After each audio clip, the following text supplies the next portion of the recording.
ਸਤਿ ਸ਼੍ਰੀ ਅਕਾਲ। ਨਸੀਬਾਂ ਦਾ ਲਿਖਿਆ। ਇੱਕ ਪਿੰਡ ਵਿੱਚ ਇੱਕ ਬਹੁਤ ਵੱਡਾ ਪੰਡਤ ਰਹਿੰਦਾ ਸੀ। ਪੰਡਤ ਆਸ-ਪਾਸ ਦੇ ਸਾਰੇ ਪਿੰਡਾਂ ਵਿੱਚ ਕਾਫੀ ਪ੍ਰਸਿੱਧ ਸੀ। ਉਹ ਕਾਫੀ ਜ਼ਿਆਦਾ ਧਨਵਾਨ ਸੀ। ਪੰਡਤ ਦਾ ਪਰਿਵਾਰ ਵੱਡਾ ਨਹੀਂ ਸੀ ਕਿਉਂਕਿ ਉਸ ਦੇ ਕੋਈ ਵੀ ਬੇਟਾ ਨਹੀਂ ਸੀ ਅਤੇ ਉਸ ਨੇ ਆਪਣੀ ਬੇਟੀ ਦਾ ਵਿਆਹ ਨਾਲ ਦੇ ਪਿੰਡ ਵਿੱਚ ਕਰ ਦਿੱਤਾ ਸੀ। ਉਸ ਨੇ ਆਪਣੇ ਹੋਣ ਵਾਲੇ ਜਵਾਈ ਬਾਰੇ ਪਹਿਲਾਂ ਹੀ ਪਤਾ ਲਗਾ ਲਿਆ ਸੀ। ਉਸ ਨੇ ਆਪਣੀ ਬੇਟੀ ਦਾ ਭਵਿੱਖ ਵੀ ਚੰਗੀ ਤਰ੍ਹਾਂ ਪੜ੍ਹਿਆ ਸੀ ਤਾਂ ਜਾ ਕੇ ਉਸ ਨੇ ਆਪਣੀ ਬੇਟੀ ਦਾ ਵਿਆਹ ਕੀਤਾ ਸੀ। ਕੁਝ ਸਾਲਾਂ ਬਾਅਦ ਪੰਡਿਤ ਦਾ ਦਮਾਦ ਬੁਰੀ ਸੰਗਤ ਵਿੱਚ ਪੈ ਗਿਆ ਸੀ। ਜੂਏ ਅਤੇ ਸ਼ਰਾਬ ਦੀ ਬੁਰੀ ਆਦਤ ਨੇ ਉਹਨਾਂ ਨੂੰ ਸੜਕ 'ਤੇ ਲੈ ਆਂਦਾ। ਆਪਣੀ ਬੇਟੀ ਦੀ ਇਸ ਤਰ੍ਹਾਂ ਦੁਰਦਸ਼ਾ ਦੇਖ ਕੇ ਪੰਡਤ ਦੀ ਪਤਨੀ ਕਾਫੀ ਦੁਖੀ ਹੋਈ। ਪੰਡਤ ਨੂੰ ਕਹਿੰਦੀ, ਤੁਸੀਂ ਉਹਨਾਂ ਦੀ ਮਦਦ ਕਿਉਂ ਨਹੀਂ ਕਰਦੇ? ਤਦ ਉਸ ਨੇ ਆਪਣੀ ਪਤਨੀ ਨੂੰ ਇਹ ਕਹਿ ਕੇ ਇਨਕਾਰ ਕਰ ਦਿੱਤਾ ਕਿ ਅਜੇ ਉਹਨਾਂ ਦਾ ਬੁਰਾ ਵਕਤ ਚੱਲ ਰਿਹਾ ਹੈ। ਆਪਾਂ ਚਾਹੇ ਜਿੰਨੀ ਕੋਸ਼ਿਸ਼ ਕਰ ਲਈਏ, ਜੋ ਉਹਨਾਂ ਦੇ ਨਸੀਬ ਵਿੱਚ ਹੈ ਉਹ ਉਹਨਾਂ ਨੂੰ ਹੀ ਮਿਲ ਸਕਦਾ ਹੈ। ਉਸ ਦੀ ਪਤਨੀ ਇਹਨਾਂ ਗੱਲਾਂ ਤੋਂ ਕਾਫੀ ਦੁਖੀ ਹੋ ਜਾਂਦੀ ਅਤੇ ਮਨ ਹੀ ਮਨ ਸੋਚਦੀ ਕਿ ਇੰਨਾ ਸਵਾਰਥੀ ਪਿਤਾ ਹੈ ਕਿ ਆਪਣੀ ਬੇਟੀ ਨੂੰ ਕਸ਼ਟ ਵਿੱਚ ਦੇਖ ਕੇ ਉਸ ਦੀ ਮਦਦ ਕਰਨ ਤੋਂ ਇਨਕਾਰ ਕਰ ਰਿਹਾ ਹੈ। ਭਗਵਾਨ ਦਾ ਦਿੱਤਾ ਹੋਇਆ ਇੰਨਾ ਧਨ ਹੈ, ਉਸ ਦਾ ਕੀ ਕਰਾਂਗੇ? ਆਪਣੇ ਕੋਈ ਹੋਰ ਔਲਾਦ ਵੀ ਤਾਂ ਨਹੀਂ ਹੈ।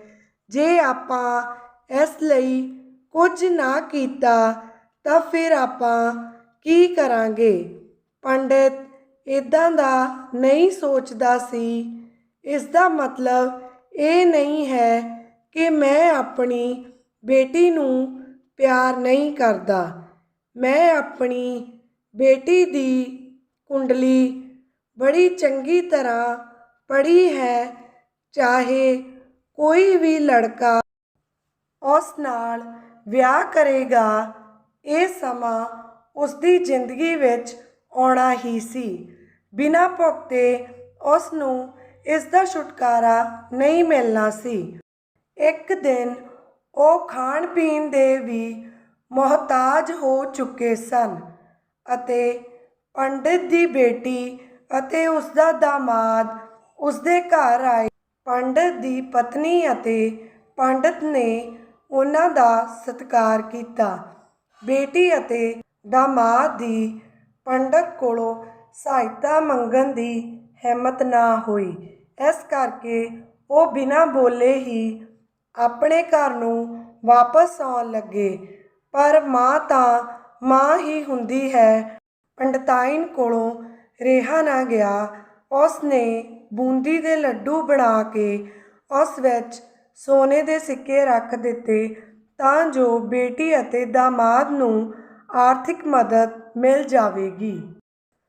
ਪੰਡਤਾਈਨ ਇਹ ਵੀ ਜਾਣ ਚੁੱਕੀ ਸੀ ਕਿ ਉਸ ਦੀ ਬੇਟੀ ਅਤੇ ਦਾਮਾਦ ਨੇ ਸ਼ਰਮ ਦੇ ਮਾਰੇ ਉਹਨਾਂ ਤੋਂ ਕੁਝ ਨਾ ਮੰਗਿਆ। ਇਸ ਕਰਕੇ ਉਸ ਨੇ ਆਪਣੀ ਬੇਟੀ ਅਤੇ ਦਾਮਾਦ ਨੂੰ ਲੱਡੂਆਂ ਦੇ ਵਿੱਚ ਪਏ ਸਿੱਕਿਆਂ ਬਾਰੇ ਕੁਝ ਨਾ ਦੱਸਿਆ। ਉਸ ਨੇ ਸੋਚਿਆ ਕਿ ਜਦੋਂ ਉਹ ਘਰੇ ਜਾ ਕੇ ਲੱਡੂ ਖਾਣਗੇ ਤਾਂ ਉਹਨਾਂ ਨੂੰ ਆਪਣੇ ਆਪ ਪਤਾ ਲੱਗ ਜਾਵੇਗਾ। ਇਸ ਤਰ੍ਹਾਂ ਬਿਨਾਂ ਮੰਗੇ ਉਹਨਾਂ ਦੀ ਆਰਥਿਕ ਸਹਾਇਤਾ ਵੀ ਹੋ ਜਾਵੇਗੀ। ਇਹ ਸੋਚ ਕੇ ਪੰਡਤਾਈਨ ਆਪਣੇ ਮਨ ਵਿੱਚ ਕਾਫੀ ਖੁਸ਼ ਹੋਈ। ਪੰਡਤ ਦਾ ਦਮਾਦ ਅਤੇ ਬੇਟੀ ਉਹਨਾਂ ਦੋਨਾਂ ਦਾ ਆਸ਼ੀਰਵਾਦ ਲੈ ਕੇ ਘਰ ਤੋਂ ਚੱਲ ਪਏ। ਉਹਨਾਂ ਦਿਨਾਂ ਵਿੱਚ ਗੱਡੀਆਂ ਤਾਂ ਹੁੰਦੀਆਂ ਹੀ ਨਹੀਂ ਸੀ ਬੇਟੀ ਅਤੇ ਦਾਮਾਦ ਦਾ ਪਿੰਡ ਪੰਡਤ ਦੇ ਪਿੰਡ ਤੋਂ ਕਾਫੀ ਦੂਰ ਸੀ। ਪੈਸੇ ਦੀ ਕਮੀ ਹੋਣ ਕਰਕੇ ਉਹ ਆਪਣੇ ਪਿੰਡ ਨੂੰ ਪੈਦਲ ਹੀ ਤੁਰ ਪਏ।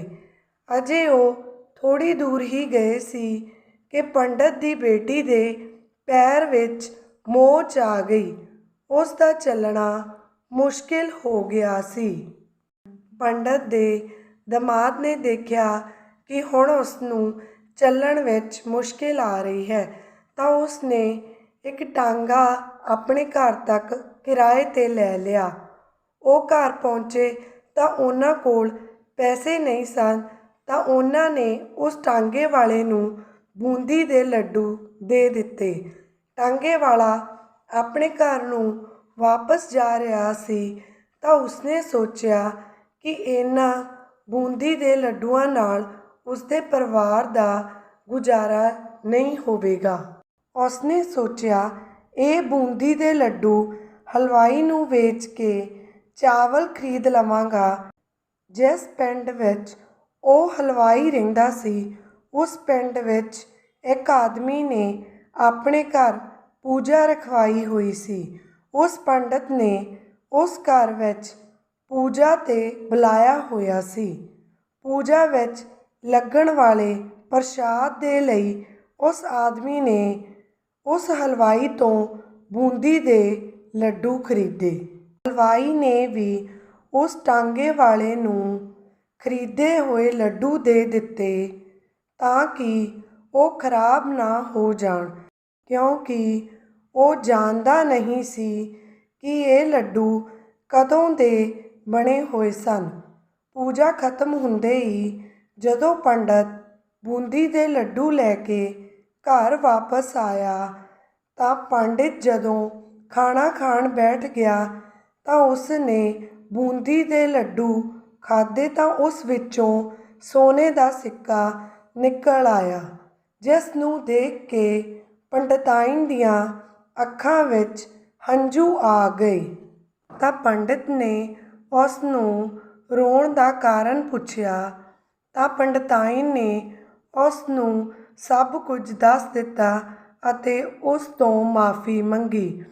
ਪੰਡਿਤ ਨੇ ਪੰਡਤਾਈਨ ਦੇ ਹੰਝੂ ਪੂੰਝੇ ਅਤੇ ਕਿਹਾ, ਮੈਂ ਵੀ ਆਪਣੀ ਬੇਟੀ ਨੂੰ ਪਿਆਰ ਕਰਦਾ ਹਾਂ। ਜੇਕਰ ਆਪਾਂ ਉਸ ਦੀ ਮਦਦ ਉਸ ਸਮੇਂ ਕਰ ਦਿੰਦੇ ਤਾਂ ਉਸ ਨੇ ਹਮੇਸ਼ਾ ਹੀ ਆਪਣੇ ਤੋਂ ਇਹੀ ਆਸ ਰੱਖਣੀ ਸੀ। ਪੰਡਤਾਈਨ ਵੀ ਪੰਡਤ ਦੀ ਗੱਲਾਂ ਨਾਲ ਸਹਿਮਤ ਹੋ ਗਈ। ਹੁਣ 2-3 ਮਹੀਨੇ ਬੀਤ ਗਏ। ਉਸ ਦਾ ਦਾਮਾਦ ਅਤੇ ਬੇਟੀ ਉਹਨਾਂ ਨੂੰ ਮਿਲਣ ਆਏ। ਹੁਣ ਉਹਨਾਂ ਦੀ ਆਰਥਿਕ ਸਥਿਤੀ ਅੱਗੇ ਨਾਲੋਂ ਕਾਫੀ ਵਧੀਆ ਸੀ ਅਤੇ ਉਹਨਾਂ ਦੇ ਦਾਮਾਦ ਨੇ ਬੁਰੀਆਂ ਆਦਤਾਂ ਵੀ ਛੱਡ ਦਿੱਤੀਆਂ ਸਨ। ਸਟੋਰੀ ਨੂੰ ਸਮਾਂ ਦੇਣ ਦੇ ਲਈ ਬਹੁਤ ਬਹੁਤ ਧੰਨਵਾਦ। ਜੇਕਰ ਤੁਸੀਂ ਸਾਡੇ ਚੈਨਲ 'ਤੇ ਪਹਿਲੀ ਵਾਰ ਹੋ ਤਾਂ ਚੈਨਲ ਨੂੰ ਸਬਸਕ੍ਰਾਈਬ ਕਰੋ। Thank you.